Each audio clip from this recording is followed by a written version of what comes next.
ختم النبیین نبی کریم حضرت محمد صلی اللہ علیہ وآلہ وسلم کی ولادت کا جشن آج مذہبی عقیدت و احترام سے منایا جا رہا ہے۔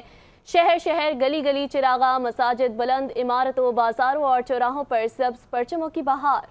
ملک بھر میں عاشقان رسول میلاد النبی مذہبی عقیدت و احترام سے منا رہے ہیں۔ اسلام آباد، کراچی، لاہور، پشاور اور کوئٹہ سمیت ملک کے چھوٹے بڑے شہروں میں تقاریب کا انعقاد کیا گیا۔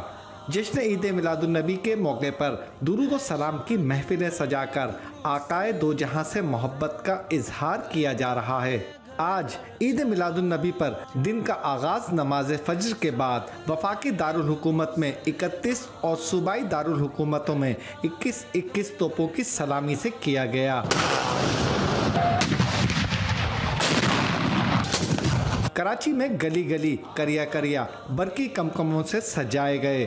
جگہ جگہ اسٹالز پر کہیں موئے مبارک کا دیدار کیا جا رہا ہے تو کہیں مسجد نبوی اور خانہ کعبہ کے ماڈلز رکھے گئے ہیں۔ شہر کے مختلف علاقوں میں عاشقان رسول نے محافل میلاد کا انعقاد کیا اور ریلیاں نکالیں۔ لاہور اور پشاور میں بھی عید میلاد النبی کے سلسلے میں مساجد، گھروں، سڑکوں، سرکاری عمارتوں کو خوبصورتی سے سجایا گیا ہے۔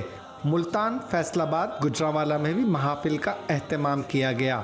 بہاول نگر میں مشعل بردار ریلی نکالی گئی اور 92 پاؤنڈ وزنی کیک کاٹا گیا، جبکہ راولپنڈی میں جشن میلاد النبی کے سلسلے میں ہر سو رنگ و نور کی بہار ہے۔